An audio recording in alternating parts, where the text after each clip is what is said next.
नमस्कार विद्यार्थियों, जय हिंद, वंदे मातरम। कैसे हैं आप सभी लोग? हम उम्मीद करते हैं कि आप सब बहुत ही अच्छे होंगे। हम आप सभी के लिए लेकर के उपस्थित हो चुके हैं यूपी टीजीटी पीजीटी 2026 एग्जाम के लिए महत्वपूर्ण मॉडल पेपर को, जो आपके लिए आने वाली सभी प्रतियोगी परीक्षाओं में लाभदायक साबित होगा।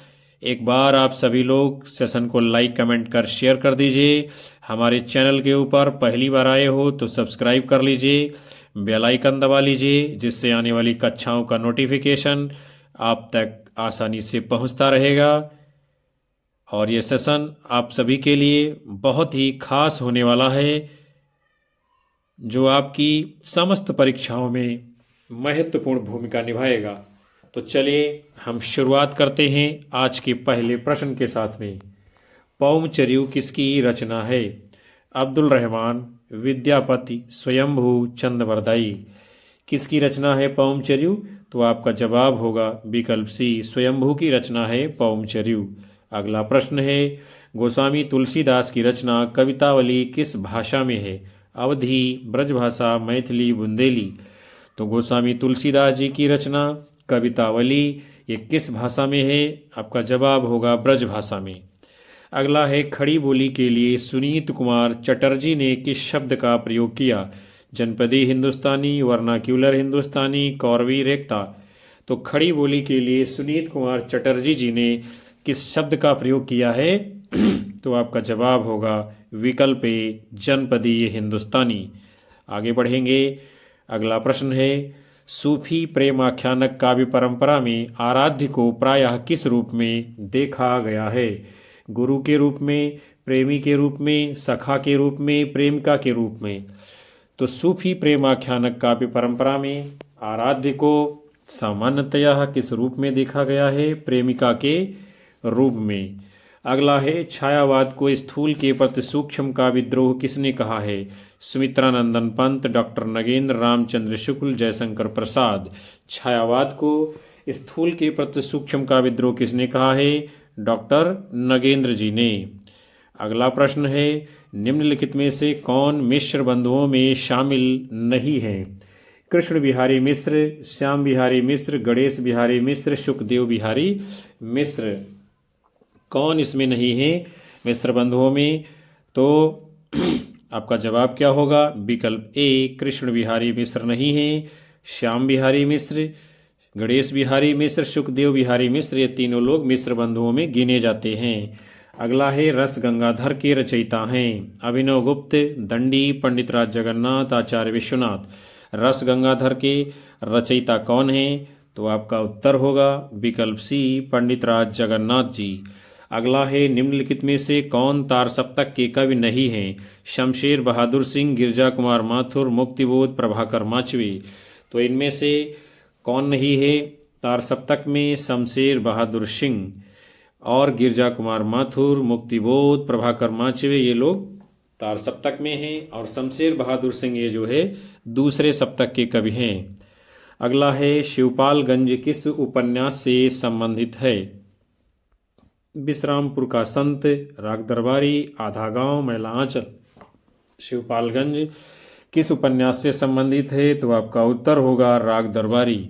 अगला है, भरत मुनि के अनुसार काव्य में कुल कितने गुण हैं? 10, 5, 3, 7। तो भरत मुनि ने काव्य में कुल कितने गुणों का जिक्र किया है?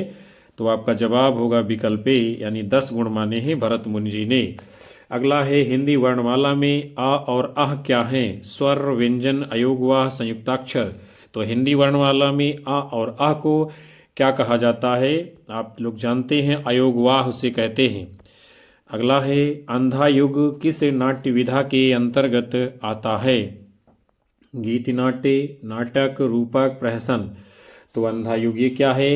यानी गीत नाट्य है। किसका? धर्मवीर भारती जी का। अगला है, दोराह समय के रथ का घर घर नाद सुनो, सिंहासन खाली करो की जनता आती है। ये पंक्तियां किस कविता यानी कवि से हैं? शिवमंगल सिंह सुमन, रामधारी सिंह दिनकर, मैथिली शरणगुप्त, जानकी वल्लभ शास्त्री। दोराह समय के रथ का घर घर नाद सुनो, सिंहासन खाली करो की जनता आती है, ये पंक्तियां किसकी हैं? रामधारी सिंह दिनकर जी की। आगे बढ़ते हैं। अगला प्रश्न है, हिंदी के किस आलोचक ने देवरानी जेठानी की कहानी को हिंदी का प्रथम उपन्यास माना है? नामवर सिंह, रामविलास शर्मा, विजय मोहन सिंह, गोपाल राय। तो हिंदी के किस आलोचक ने देवरानी जेठानी को हिंदी का प्रथम उपन्यास माना है? तो आपका जवाब होगा गोपाल राय। अगला है, समालोचना आदर्श के शीर्षक से एस्से ऑन क्रिटिसिज्म का अनुवाद किसने किया है? रामचंद्र शुक्ल, डॉक्टर नगेंद्र, जगन्नाथ दास रत्नाकर, रमेश कुंतल मेघ। समालोचना आदर्श के शीर्षक से एस्से ऑन क्रिटिसिज्म का अनुवाद किसने किया है? तो आपका जवाब क्या होगा? यानी कि विकल्प सी, जगन्नाथ दास रत्नाकर जी ने। अगला है, शिखर से सागर तक किस रचनाकार की जीवनी है? निराला, मुक्तिबोध, अज्ञेय, धर्मवीर भारती। तो शिखर से सागर तक ये किस रचनाकार की जीवनी है? तो आपका सही उत्तर क्या होगा? विकल्प सी, अज्ञेय जी की जीवनी है। फिर अगला है, नीचे दिए गए कूट को पढ़कर उत्तर देना है। देखते हैं क्या है इसमें। हिंदी में भक्ति धारा का उदय बाहरी आक्रमण की प्रतिक्रिया है, ये क्या है? बात सही है। और यह भारतीय साधना परंपरा का स्वतः संपूर्ण विकास है। तो स्वतः विकास तो है, लेकिन यहाँ संपूर्ण लगा हुआ है, इसलिए थोड़ा सही थोड़ा गलत। तो यानी क्या होगा उत्तर आपका? विकल्प डी, ए सही। ए और दोनों आंशिक सही है, ये बात है इसमें। यानी इसमें भी क्या है? आंशिक सही है और इसमें भी आंशिक सही। क्यों? जरा देखते हैं। हिंदी भक्ति धारा को उदय बाहरी आक्रमण से हुआ, ये आप जो है पूरी तरीके से नहीं कह सकते हैं। और ये साधना का स्वतः विकास, ये भी पूरी तरीके से नहीं कह सकते हैं। तो दोनों क्या है? आंशिक सही हैं। अगला प्रश्न है, क्या है? इसको भी पढ़ करके देना है। विभावना व्यापार रस की सुदृढ़ प्रक्रिया है और विभाव ही रस का हेतु है। तो इसमें भी क्या है? विभावना व्यापार रस की प्रक्रिया है। ये जो कथन है पूरी तरीके से आपका सही है। विभावना व्यापार रस की प्रक्रिया है। विभाव ही रस का है, तो ये आंशिक सही है। यानी ये नहीं कहा जा सकता कि रस का हेतु विभाव ही है। तो आपका उत्तर क्या होगा इस प्रश्न के लिए? यानी कि विकल्प डी, एक सही और दो आंशिक सही। फिर अगले प्रश्न को देखते हैं। इसमें क्या है? नीचे दिए गए तथ्यों को पढ़ करके इसको भी उत्तर देना है। क्या है? छायावाद और रहस्यवाद में तात्विक भेद नहीं है। छायावाद रहस्यवाद में तात्विक भेद नहीं है। तो ये क्या है? भेद तो है इसमें, यानी थोड़ा सा सही थोड़ा सा गलत है। फिर है, छायावाद में अभिव्यक्ति की सूक्ष्मता और रहस्यवाद में अज्ञात के प्रति जिज्ञासा है। ये बात पूरी तरीके से सही है। छायावाद में अभिव्यक्ति की सूक्ष्मता है और रहस्यवाद में अज्ञात के प्रति जिज्ञासा है। तो आपका उत्तर होगा विकल्प सी, एक आंशिक सही, दो पूरी तरीके से सही है। अगला है, फिर है यहाँ भी जो है पढ़ करके उत्तर देना है। नई कविता में निरूपित मनुष्य मात्र द्वंद्वग्रस्त है। नई कविता में निरूपित मनुष्य मात्र द्वंद्वग्रस्त है। क्या ये बात सही है इस प्रश्न के लिए? तो यानी क्या है? ये बात कम सही है। नई कविता में निरूपित मनुष्य मात्र द्वंद्व के लिए है और नई कविता मात्र व्यक्ति चेतना की कविता नहीं है। तो ये बात क्या है आपकी? यानी सही है। मनुष्य नई कविता मात्र व्यक्ति चेतना नहीं है। तो आपका उत्तर है विकल्प सी, यानी एक आंशिक सही, दो पूरी तरीके से सही है। आगे बढ़ते हैं। फिर अगला प्रश्न आपके सामने है। निम्नलिखित रचनाकारों को उनकी रचनाओं के साथ में आपको सुमेलित करना है। देखते हैं हम लोग कौन सी रचना किसकी है। तो राजा शिव प्रसाद सितारे हिंद की रचना कौन सी है? भूगोल हस्तामलक। और लक्ष्मी सागर जी की रचना कौन सी है? लक्ष्मी सागर जी की रचना कौन सी है? बताना है आपको। तो लक्ष्मी सागर जी की रचना आपकी इसमें होगी भारतीय संस्कृति और हिंदी प्रदेश। फिर है आपका मिश्र बंधु। मिश्र बंधुओं की रचना है हिंदी नवरत्न। और भाषा और संवेदना किसकी है? रामविलास शर्मा जी की। तो भाषा और संवेदना रामविलास शर्मा। फिर लक्ष्मी सागर भारतीय संस्कृत और हिंदी प्रदेश, मिश्र बंधु हिंदी नवरत्न और राजा शिव प्रसाद सितारे हिंद भूगोल हस्तामलक। ये आपका जो है सही मिलान कर दिया गया है। और कूट इसमें आपका कौन सा सही होगा उत्तर के रूप में, तो आपका जवाब होगा विकल्प सी। आगे बढ़ते हैं, अगला प्रश्न है, निम्नलिखित रचनाकारों को उनकी रचनाओं के साथ में सुमेलित करना है। ज्योतिरीश्वर ठाकुर की रचना इनमें से कौन सी है? तो इनकी रचना है वर्ण रत्नाकर ज्योतिरीश्वर ठाकुर। दामोदर भट्ट जी की रचना कौन सी है? तो दामोदर भट्ट की है उक्ति व्यक्ति प्रकरण।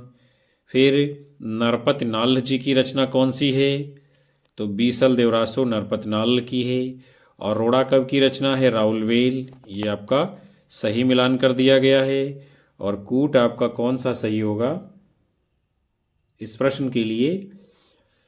तो आपका जवाब है विकल्प ए। अगला प्रश्न आप सभी के सामने है, निम्नलिखित कवियों को उनकी कृतियों के साथ में सुमेलित करना है। देखते हैं हम लोग कौन सी कृति किसकी है। तो सुमित्रानंदन पंत जी की कृति कौन सी है? ग्राम्या है, सुमित्रानंदन पंत की ग्राम्या। घनानंद की कौन सी रचना है? तो इश्कलता है। केशवदास की कविप्रिया है। कुतबन की मृगावती है। ये आपका सही मिलान हो गया। और कूट इसमें कौन सा सही होगा आपका उत्तर? तो वो माना जाएगा विकल्प डी आपका आंसर होगा। आगे बढ़ते हैं, अगला प्रश्न है, निम्नलिखित कवियों को उनकी कृतियों के साथ में सुमेलित कीजिए। रघुवीर सहाय जी की रचना कौन सी है? आत्महत्या के विरुद्ध। श्रीकांत की रचना कौन सी है? तो माया दर्पण है। फिर दिनकर की रचना कौन सी है? परशुराम की प्रतीक्षा है। और केदारनाथ अग्रवाल की रचना कौन सी है? फूल नहीं रंग बोलते हैं। ये आपका सही मिलान हो गया। और कूट आपका कौन सा सही है प्रश्न? तो क्या जवाब माना जाएगा इस प्रश्न का, यानी कि विकल्प कौन सा सही होगा? ए सही होगा आपका, ए कूट होगा। फिर अगला प्रश्न है, निम्नलिखित कवियों को उनकी कृतियों के साथ में सुमेलित करना है। तो सबसे पहले क्या है? नागार्जुन। नागार्जुन की कविता कौन सी है? युगधारा है। नरेश मेहता जी की कविता कौन सी है? संशय की एक रात है। भवानी प्रसाद मिश्र जी की कविता कौन सी है? तो सतपुड़ा के जंगल है। और केदारनाथ सिंह जी की रचना कौन सी है? तो आपका होगा अकाल में सारस केदारनाथ सिंह जी की रचना है। अब हम लोग देखते हैं उत्तर कौन सा आपका सही है। तो आपका जवाब होगा विकल्प बी। फिर अगला प्रश्न है, निम्नलिखित गद्य कृतियों को उनके लेखकों के साथ में आपको सुमेलित करना है। तो सबसे पहले है साहित्यालोचन। ये किसकी है आपकी? साहित्यालोचन रचना किसकी है? तो साहित्यालोचन श्याम सुंदर दास की है। फिर रस मीमांसा किसकी है? रामचंद्र शुक्ल की है। ठेले पर हिमालय धर्मवीर भारती की है। और अंत में है जो है तमाल के झरोखे से, तमाल के झरोखे से ये किसकी है? विद्यानिवास मिश्र जी की है। यानी ये आपका सही मिलान कर दिया गया है। और इसमें कूट आपका कौन सा सही होगा? तो आपका विकल्प डी उत्तर माना जाएगा।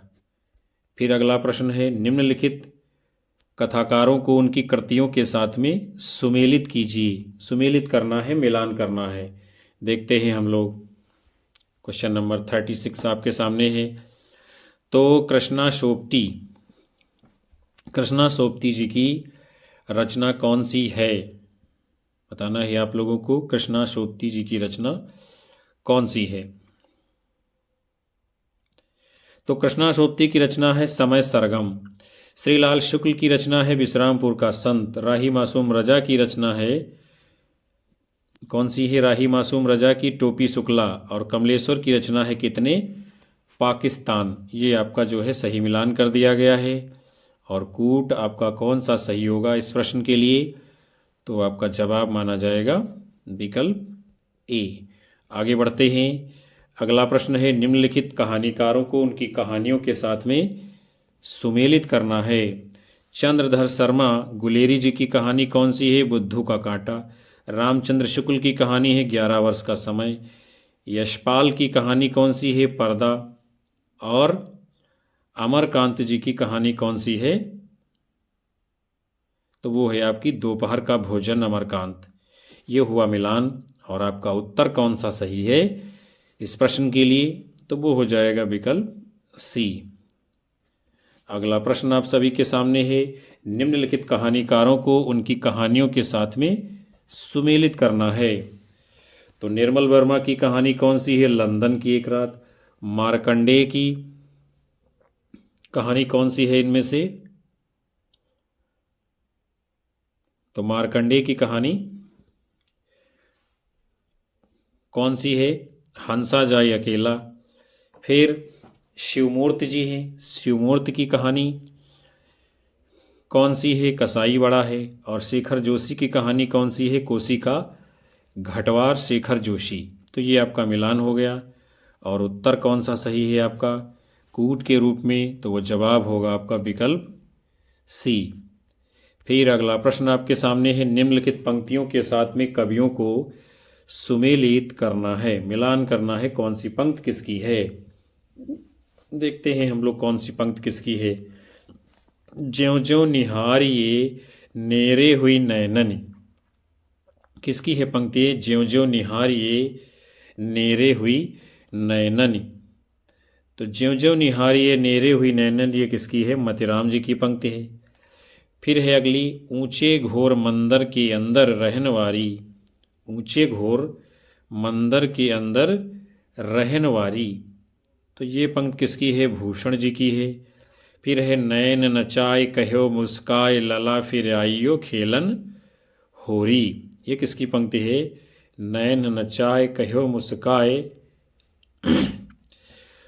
नैन नचाए कहो मुस्काए।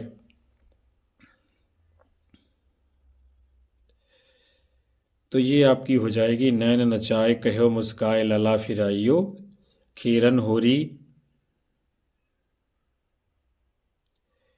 इसमें कुछ हमें गड़बड़ लग रहा है, क्या है एक बार हम लोग पुनः से देख लेते हैं। सबसे पहले है ज्यों ज्यों निहारिये नेरे हुई नैनन, मतिराम हो गए। ऊंचे घोर मंदिर के अंदर रहन वारी, ये किसकी होगी? भूषण की होगी। नैन नचाए कहे मुस्काए। फिर से हम लोग देखते हैं। सबसे पहली बात, राव रे रूत रीत की रीति अनूप नयो नयो लागत ज्यों ज्यों निहारिये, ये तो घनानंद की है। फिर ऊंचे घोर मंदिर के रहन वारी, ये भूषण की है। नैन नचाए कहो मुस्काए लला फिराइयो खेलन होरी, ये मतिराम की है। ज्यों ज्यों निहारिये नेरे हुई नैनन, ये किसकी जाएगी? आपकी ठाकुर की जाएगी। ये आपका मिलान हो गया है। और इसमें आपका जो कूट सही होगा इस प्रश्न के लिए वो कौन सा माना जाएगा विद्यार्थियों? विकल्प ए। आगे बढ़ेंगे हम लोग। फिर जो है अगला प्रश्न आप सभी के सामने है। क्या है? ब्रज भाषा का विकास किससे हुआ है? मागधी, पैसाची, शौरसेनी, अर्धमागधी। तो ब्रज भाषा का विकास किससे हुआ है? आपका जवाब होगा विकल्प सी, शौरसेनी से। अगला है अपभ्रंश की उत्तरकालीन अवस्था का नाम है पाली, प्राकृत, संस्कृत, अवहट्ट। अपभ्रंश की उत्तरकालीन अवस्था का नाम क्या है? आपका जवाब होगा विकल्प डी, अर्धमागधी यानी अवहट्ट होगा। अपभ्रंश की उत्तरकालीन अवस्था का नाम क्या है? अवहट्ट है। अगला है अपभ्रंश में कुल कितने स्वर थे? 8, 12, 10, 9। अपभ्रंश में कुल स्वर कितने थे? तो क्या होगा जवाब आपका? 8 स्वर थे, यानी विकल्प ए सही जवाब है। फिर अगला है मगही किस हिंदी प्रदेश की बोली है? मध्य प्रदेश, बिहार, राजस्थान, छत्तीसगढ़। मगही किस हिंदी प्रदेश की बोली है? तो भोजपुरी, मगही, मैथिली ये सब किस में आती हैं? बिहार राज्य में। अगला है भाषाओं के पारिवारिक वर्गीकरण का आधार है रूप रचना, ध्वनि, इतिहास, अर्थ। भाषाओं की पारिवारिक वर्गीकरण का आधार क्या है? तो आपका जवाब होगा विकल्प सी, इतिहास। फिर अगला प्रश्न आपके सामने है। पुष्पदंत किस शताब्दी के कवि हैं? 8वीं शताब्दी, 7वीं, 10वीं, 11वीं? पुष्पदंत किस शताब्दी के कवि हैं? आपका उत्तर होगा 10वीं शताब्दी। अगला है दोहा कोश किसकी रचना है? विद्याधर सरैपा, पुष्पदंत शबरपा? दोहा कोश किसकी रचना है? तो यह है आपके सरैपा की। फिर अगला प्रश्न है काव्य की रीति सीखी सुखवीन सो देखी सुनी बहुलोक की बातें। ये काव्य पंक्ति किसकी है?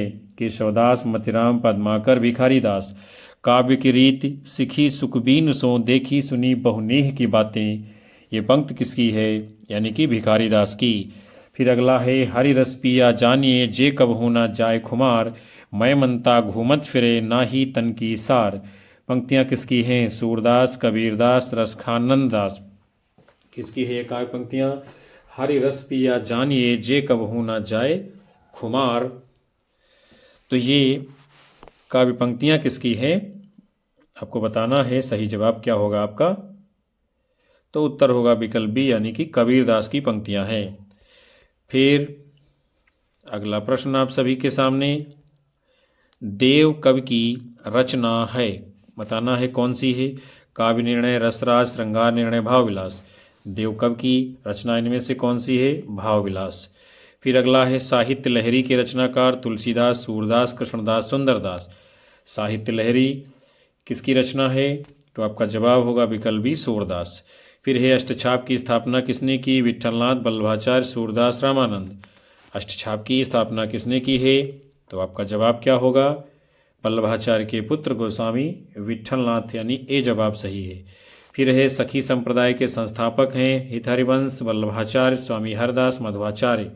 सखी संप्रदाय के संस्थापक कौन है? स्वामी हरिदास जी। अगला है गोस्वामी तुलसीदास की अंतिम रचना कौन सी है? विनय पत्रिका, दोहावली, कवितावली, हनुमान बाहु? गोस्वामी तुलसीदास जी की अंतिम रचना कौन सी मानी जाती है? इनमें से आपका उत्तर होगा हनुमान बाहुक। फिर अगला है मृगावती किसकी रचना? उस्मान, कुतुबन, मंझन, जायसी? मृगावती किसकी रचना है? आपका जवाब है विकल्प बी, यानी कि कुतुबन की। अगला है निम्नलिखित पंक्तियां किस रचना से हैं? श्रुति सम्मत, हरिभक्ति पंथ, संयुत विरत विवेक, रामचरितमानस, कवितावली, विनय पत्रिका, गीतावली? किस रचना की पंक्तियां हैं? तो ये रामचरित मानस की हैं। श्रुति सम्मत, हरिभक्ति पथ, संयुत विरत विवेक। फिर अगला है अविधा उत्तम काव्य है, मध्य लक्षणाहीन, अधम व्यंजना रस विरस, उल्टी कहत नवीन? ये पंक्ति किसकी है? केशवदास, भिखारीदास, देव चिंतामणि? अविधा उत्तम काव्य है, मध्य लक्षणाहीन, अधम व्यंजना रस विरस, उल्टी कहत नवीन? तो ये है किसकी काव्य पंक्ति है? तो आपका सही जवाब क्या माना जाएगा? देव कवि की ये पंक्तियां हैं। अगला है निम्नलिखित में से कौन सा मतिराम का ग्रंथ नहीं है? रसराज, रसविलास, ललित ललाम, छंदसार? कौन सी रचना नहीं है इनमें से मतिराम जी की? तो आपका उत्तर होगा विकल्प बी, रसविलास नहीं है। रसराज, ललित ललाम, छंदसार ये तीनों रचनाएं मतिराम जी की हैं। फिर अगला है निम्नलिखित में से कौन रीतिमुक्त कवि नहीं है? बोधा, ठाकुर, पद्माकर, आलम? तो जो नहीं है रीतिमुक्त इनमें से पद्माकर जी, और पद्माकर हैं किसमें? रीतिबद्ध में आएंगे। अगला है चंडी चरित्र किसकी रचना है? गुरु गोविंद सिंह भूषण, लाल कविसूदन? चंडी चरित्र ये रचना किसकी है? उत्तर होगा गुरु गोविंद सिंह। फिर है ज्यों ज्यों बसे जात दूर दूरी प्रिय प्राण मूरी, त्यों त्यों धसे जात मन मुकुर हमार में? भ्रमर गीत से संबंधित उपरोक्त पंक्तियों के कवि हैं नंददास, सूरदास, सत्यनारायण कविरत्न, जगन्नाथ दास रत्नाकर? भ्रमर गीत से संबंधित ये पंक्तियां हैं, किस कवि की हैं आपको बताना है। तो आपका सही उत्तर क्या होगा इस प्रश्न के लिए? आपका जवाब होगा विकल्प डी, जगन्नाथ दास रत्नाकर की पंक्तियां हैं। ज्यों ज्यों बसे जात दूरी दूरी प्रिय प्राण मूरी, त्यों त्यों धसे जात मन मुकुर हमार में। फिर अगला प्रश्न है निम्नलिखित में से किस गद्य कृति का निर्माण फोर्ट विलियम कॉलेज में हुआ था? भाषा योग वशिष्ठ, भाषा पद्म पुराण, नासकेतोपाख्यान, दृष्टांत सागर? इनमें से किस गद्य कृति का निर्माण जो है फोर्ट विलियम कॉलेज में हुआ था? तो आपका उत्तर क्या होगा? विकल्प सी, यानी कि नासिकेतोपाख्यान का निर्माण फोर्ट विलियम कॉलेज में हुआ था। अगला है निस्सहाय हिंदू उपन्यास के लेखक हैं श्रीनिवास दास, राधा कृष्ण दास, बालकृष्ण भट्ट, राधाचरण गोस्वामी। निस्सहाय हिंदू उपन्यास के लेखक कौन है? तो आपका उत्तर क्या होगा? विकल्प बी, राधा कृष्ण दास जी। फिर अगला है निम्नलिखित में से कौन सा नाटक श्रीनिवास दास जी का नहीं है? रणधीर प्रेम मोहिनी, महारानी पद्मावती, तप्ता संवरण, संयोगिता स्वयंवर। कौन सा नाटक नहीं है लाला श्रीनिवास दास का? तो आपका सही उत्तर क्या होगा? महारानी पद्मावती ये जो है लाला श्रीनिवास दास का नहीं है। रणधीर प्रेम मोहिनी, ताप्ता संवरण, संयोगिता स्वयंवर ये तीनों नाटक श्रीनिवास दास जी के हैं। फिर अगला है राजा लक्ष्मण सिंह ने अभिज्ञान शाकुंतलम का अनुवाद कब किया? 1863, 1880, 1876, 1881। राजा लक्ष्मण सिंह जी ने अभिज्ञान शाकुंतलम का अनुवाद कब किया है? 1863 ईस्वी में। फिर अगला प्रश्न आपके सामने है निम्नलिखित में से कौन भारतेंदु का नाटक प्रबोध चंद्रोदय की प्रतीकात्मक शैली से प्रभावित है? अंधेर नगरी, विशश विषमौषधम, भारत दुर्दशा, वैदिकी हिंसा, हिंसा न भवति। इनमें से भारतेंदु हरिश्चंद्र जी का कौन सा नाटक प्रबोध चंद्रोदय की प्रतीकात्मक शैली से प्रभावित है? तो आपका उत्तर क्या होगा? विकल्प सी, भारत दुर्दशा। ये नाटक जो है प्रबोध चंद्रोदय की प्रतीकात्मक शैली से प्रभावित है। फिर अगला है बालकृष्ण भट्ट किसके संपादन क्रम से जुड़े हैं? ब्राह्मण, सरस्वती, कविवचन सुधा, हिंदी प्रदीप। बालकृष्ण भट्ट किससे जुड़े हुए हैं? हिंदी प्रदीप पत्रिका से। अगला है निम्नलिखित में से कौन सी रचना कृष्ण कथा पर आधारित नहीं है? प्रियप्रवास, भ्रमरदूत, अग्निलीक, अंधायुग। तो किसका कथानक नहीं है कृष्ण कथा से? तो आपका जवाब होगा विकल्प बी, अग्निलीक के राम कथा पर है और प्रियप्रवास, भ्रमरदूत, अंधायुग तीनों कृष्ण कथा से संबंधित रचनाएं हैं। फिर अगला प्रश्न है शिव शंभू के चिट्ठे की निबंध की रचनाकार हैं? बाल मुकुंद गुप्त, बालकृष्ण भट्ट, अध्यापक पूर्ण सिंह, चंद्रधर शर्मा गुलेरी। शिव शंभू के चिट्ठे के रचनाकार कौन हैं? बाल मुकुंद गुप्त जी। अगला है जो घनीभूत पीड़ा थी मस्तक में स्मृत सी छाई, दुर्दिन में आंसू बनकर वो आज बरसने आई। पंक्तियां किसकी हैं? मैथिली शरण गुप्त, महादेवी वर्मा, जयशंकर प्रसाद, नरेंद्र शर्मा। जो घनीभूत पीड़ा थी मस्तक में स्मृत सी छाई, दुर्दिन में आंसू बनकर आज बरसने आई। पंक्तियां किसकी हैं? जयशंकर प्रसाद जी की। फिर अगला प्रश्न है धिक आए तुम यो अनाहूत, धो दिया श्रेष्ठ कुल कर्म धूत, राम के नहीं काम के सूत कहलाए। पंक्तियों का संबंध किस काव्य रचना से है? साकेत, तुलसीदास, राम की शक्ति पूजा, संशय की एक रात। तो महत्वपूर्ण पंक्तियां हैं ये, किस रचना से ली गई हैं? तो आपका जवाब क्या होगा? ये पंक्तियां किस रचना से हैं? तो ये हैं तुलसीदास कविता से। किससे ली गई हैं? तुलसीदास कविता से। धिक आए तुम यो अनाहुत, धो दिया श्रेष्ठ कुल धर्मधूत। अगला प्रश्न है कविता दो शब्दों के बीच की नीरवता में रहती है, ये मत किसका है? नामवर सिंह, रामस्वरूप चतुर्वेदी, शमशेर बहादुर सिंह आज्ञे। कविता दो शब्दों के बीच नीरवता में रहती है, ये परिभाषा किसकी है? तो आपका जवाब होगा आज्ञे जी का कथन है ये। कविता दो शब्दों के बीच नीरवता में रहती है। आगे बढ़ते हैं हम लोग। फिर अगला प्रश्न है अनंत देवी प्रसाद के किस नाटक की पात्र है? राजश्री, स्कंदगुप्त, ध्रुवसामनी, विशाख। अनंत देवी प्रसाद के किस नाटक की पात्र है? उत्तर होगा स्कंदगुप्त। अगला है निम्नलिखित में से कौन सा खंड काव्य राम नरेश त्रिपाठी का नहीं है? मिलन, पथिक, नहुष, स्वप्न। तो कौन सा खंड काव्य इनमें राम नरेश त्रिपाठी का नहीं है? तो आपका जवाब होगा नहुष। और मिलन, पथिक, स्वप्न, मानसी ये सब राम नरेश त्रिपाठी के हैं। अगला है मुन्नी मोबाइल किसका उपन्यास है? प्रदीप सौरभ, महुआ माझी, रीता शुक्ला, तुलसीदास। मुन्नी मोबाइल उपन्यास किसका है? तो आपका उत्तर होगा प्रदीप सौरभ जी का है। अगला है पिंजरे में मैना किसकी आत्मकथा है? चित्रा मुदगल, मैत्री पुष्पा, चंद्र किरण सोने रिक्शा, मृदुला गर्ग। पिंजरे में मैना आत्मकथा किसकी है? चंद्र किरण सोन रिक्शा की। अगला है मंगल का विधान करने वाले दो भाव हैं। किसका कथन है? श्याम सुंदर दास शुक्ल जी, हजारी प्रसाद द्विवेदी, नंदुलारे वाजपेयी। मंगल का विधान करने वाले दो भाव हैं। ये कथन किसका है? आचार्य रामचंद्र शुक्ल जी का। फिर अगला प्रश्न आपके सामने है, आलोचना का विषय कवि नहीं कविता है। आलोचना का विषय कवि नहीं कविता है, कथन किसका है? Dryden, Eliot, Croce, Longinus. किसका है ये कथन? आलोचना का विषय कवि नहीं कविता है। तो ये कथन है टी.एस. इलियट जी का। आलोचना का विषय कवि नहीं कविता है। अगला प्रश्न है, सत्तोद्रेक खंड स्वप्रकाशानंद चिन्मय, वेदांतर स्पर्श शून्यो ब्रह्मस्वाद सहोदर, लोकोत्तर चमत्कार प्राणा कश्चित प्रमातृभि स्वकारवद भिन्न भिन्न त्वे नायम आस्वादते रसः। रस के उपयुक्त स्थापना किस आचार्य की है? भरत मुनि, भट्टनायक, अभिनवगुप्त, विश्वनाथ। किसका ये कथन है रस के विषय में? बताना है आप लोगों को क्या होगा इसका सही जवाब। तो ये कथन है आचार्य विश्वनाथ जी का है।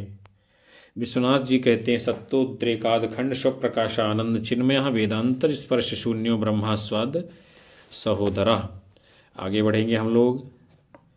अगला प्रश्न आपके सामने है, निम्नलिखित में से कौन सा नाटक कालिदास के चरित्र से संबंधित नहीं है? आठवां सर्ग, कंधे पर बैठा था साप, शकुंतला की अंगूठी, आषाढ़ का एक दिन। कौन सा नाटक कालिदास के चरित्र से संबंधित नहीं है? तो इसमें से सही उत्तर कौन सा होगा? विकल्प सी, शकुंतला की अंगूठी। ये कालिदास से संबंधित नहीं है। आठवां सर्ग, कंधे पर बैठा था साप, आषाढ़ का एक दिन, ये तीनों नाटक कालिदास के जीवन चरित्र से संबंधित हैं। फिर अगला प्रश्न है, निम्नलिखित साहित्यिक वादों का सही अनुक्रम क्या होगा? आपके सामने चारों विकल्प हैं, क्या इसका सही क्रम आएगा बताना है आपको। तो आपका जवाब क्या होगा इस प्रश्न के लिए? विकल्प डी, यानी पहले छायावाद है, फिर प्रगतिवाद, फिर प्रयोगवाद, उसके बाद में प्रपद्यवाद समानांतर चलता है। फिर है अगला प्रश्न आपके सामने, सुमेलित कीजिए। मिलान करना है, कविता की पंक्ति है और कवि के साथ में आपको मिलाना है। तो क्या है पंक्ति? शलभ मैं शाप मैं वर हूँ, शलभ मैं शाप मैं वर हूँ। ये पंक्ति किसकी है? महादेवी वर्मा की है।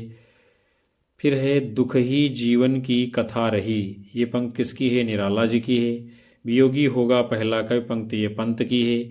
जो बीत गई सो बात गई, ये पंक्ति किसकी है? हरबंस राय बच्चन जी की। ये आपका मिलान हो गया है। और उत्तर कौन सा सही होगा इस प्रश्न के लिए? आपका जवाब कौन सा सही होगा? तो वो माना जाएगा विकल्प सी। अगले प्रश्न को देखते हैं। सुमेलित करना है, पात्र हैं और नाटकों के साथ में मिलाना है। कौन सा पात्र किस नाटक में आएगा? तो देखते हैं हम लोग। सबसे पहले मल्लिका किस में है? ये आषाढ़ का एक दिन में है। फिर है देवसेना, देवसेना किस नाटक की पात्र है? स्कंदगुप्त में है। फिर है शीलवती, शीलवती किस में है? सूर्य की अंतिम किरण से सूर्य की पहली किरण तक नाटक में।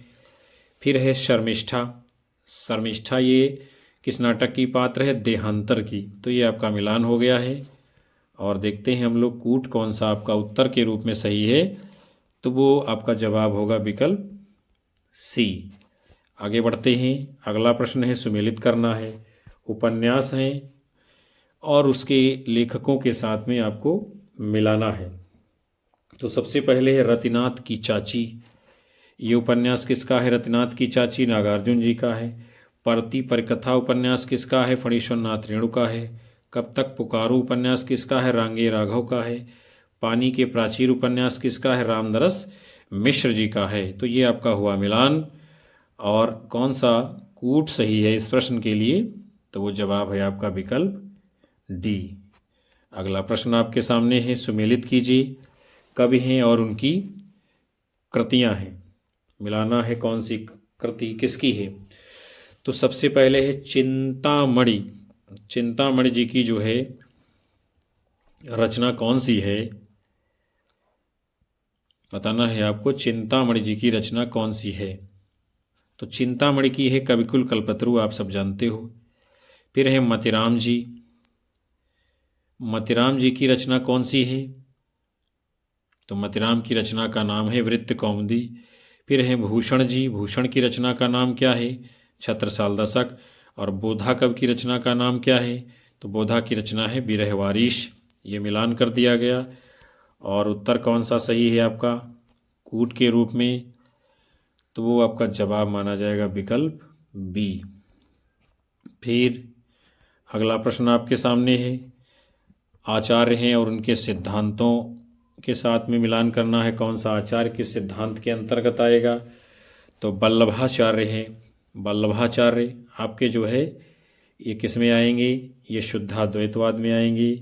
निम्बार्काचार्य, निम्बार्काचार्य किस में आएंगे? तो ये द्वैताद्वैतवाद में आएंगे। रामानुजाचार्य किस में आएंगे? विशिष्टाद्वैतवाद में आएंगे। मध्वाचार्य किस में आएंगे? तो मध्वाचार्य ये जो है द्वैतवाद में आएंगे। ये आपका मिलान हो गया है। और उत्तर आपका कौन सा सही होगा इस प्रश्न के लिए आपको बताना है, यानी कि कौन सा जवाब सही होगा वो माना जाएगा विकल्प ए आंसर होगा। आगे बढ़ते हैं। फिर अगला प्रश्न है, सुमेलित कीजिए। रचनाएं हैं और उनके कवियों के साथ में आपको मिलान करना है। तो चंदायन किसकी है? ये मुल्ला दाऊद की है। मृगावती किसकी है? कुतुबन की है। अखरावट किसकी है? जायसी की है। मधुमालती किसकी है? मंझन की है। ये आपका मिलान हो गया। और कौन सा कूट सही होगा इसमें? तो जवाब होगा आप लोगों का विकल्प डी उत्तर है ये। फिर अगला प्रश्न है, सुमेलित कीजिए कवि हैं और उनकी रचनाएं हैं। चलिए देखते हैं हम लोग। तो स्वयंभू की रचना कौन सी है? पौमचर्यु है। पुष्पदंत जी की रचना कौन सी है? तो महापुराण है। अब्दुल रहमान की रचना कौन सी है? तो अब्दुल रहमान की रचना संदेश रासक है। फिर है शबरपा। शबरपा की रचना कौन सी है? तो चर्यापद। ये आपका मिलान हो गया। और उत्तर कौन सा सही है आपका? वो जवाब माना जाएगा विकल्प बी कूट है आपका सही। फिर अगला प्रश्न आपके सामने है, भाषा की उत्पत्ति के संबंध में निम्नलिखित सिद्धांतों को मिलाइए। कौन सा सिद्धांत किसने प्रतिपादित किया है? तो सबसे पहले है धात सिद्धांत। ये धात सिद्धांत किसका है? हेज का है। फिर है यो हे सिद्धांत। यो हे सिद्धांत किसका है? ये न्यावर का है। फिर है इंगित सिद्धांत। इंगित सिद्धांत किसका है? तो ये इंगित सिद्धांत है राय का। फिर संपर्क सिद्धांत है, ये किसका है? रेवेज का है। धात सिद्धांत हेज का, यो हे सिद्धांत न्यावर का, इंगित सिद्धांत रेवेज का और संपर्क सिद्धांत इंगित सिद्धांत राय का, संपर्क सिद्धांत रेवेज का। ये मिलान हो गया। और कूट कौन सा सही है आपका उत्तर के रूप में? वो आपका जवाब माना जाएगा विकल्प सी। फिर अगला है, सुमेलित करिए। आचार्य हैं और उनके सिद्धांतों को आपको मिलाना है। तो भट्ट लोलट का कौन सा सिद्धांत है? उत्पत्तिवाद है। शंकुक का कौन सा सिद्धांत है? अन्वितवाद है। भट्ट नायक का कौन सा सिद्धांत है? तो भट्ट नायक का भुक्तिवाद है। अभिनव गुप्त का अभिव्यक्तिवाद है। ये आपका मिलान हो गया। और कूट कौन सा है आपका उत्तर के रूप में? सही जवाब है आपका विकल्प बी आंसर। फिर अगला प्रश्न आपके सामने है, सुमेलित कीजिए। पत्रिका है और उनके संपादकों का मिलान करना है आपको। कौन सी पत्रिका किसकी है? तो सबसे पहले प्रतीक पत्रिका है। प्रतीक के संपादक कौन है? अज्ञेय जी रहे हैं। विशाल भारत के संपादक कौन रहे? बनारसी दास चतुर्वेदी जी। करमवीर के संपादक कौन रहे? माखनलाल चतुर्वेदी जी। और चांद के संपादक कौन रहे हैं? महादेवी वर्मा जी। ये आपका मिलान हो गया है। प्रतीक के अज्ञेय, विशाल भारत के बनारसी दास चतुर्वेदी, करमवीर के माखनलाल चतुर्वेदी, चांद की महादेवी वर्मा। ये आपका मिलान हो गया। और कूट के रूप में इस प्रश्न के लिए जो आप लोगों का सही जवाब माना जाएगा तो वो उत्तर आपका होगा विकल्प डी है राइट आंसर। तो प्यारे विद्यार्थियों, आज के इस महत्वपूर्ण सेशन को हम यहीं पर विराम देते हैं, जिसमें आप सभी लोगों ने यूपी टीजीटी पीजीटी 2026 एग्जाम के लिए महत्वपूर्ण मॉडल पेपर को देखा जाना समझा, जिसके अंतर्गत आप सभी लोगों ने महत्वपूर्ण 100 वैकल्पिक प्रश्नों की श्रृंखला लगभग आपने अध्ययन किया। हम उम्मीद करते हैं ये सेशन आप सभी के लिए बहुत ही महत्वपूर्ण साबित होगा, आपको पसंद आया होगा। और यदि पसंद आया है तो कक्षा को लाइक करिए, हाइप कीजिए सेशन को और अपने साथी मित्रों में शेयर करिए। उन सभी साथियों का हार्दिक धन्यवाद जो अंत तक सेशन को वॉच किए हैं। अपनी राय हमें कमेंट बॉक्स में आप लोग अवश्य दर्ज करें और हम आप लोगों को मिलेंगे नए मॉडल पेपर के साथ, नई ऊर्जा के साथ। आपको तब तक के लिए नमस्कार, जय हिंद, वंदे मातरम, बाय बाय, शुभ रात्रि आप सभी लोगों को विद्यार्थियों।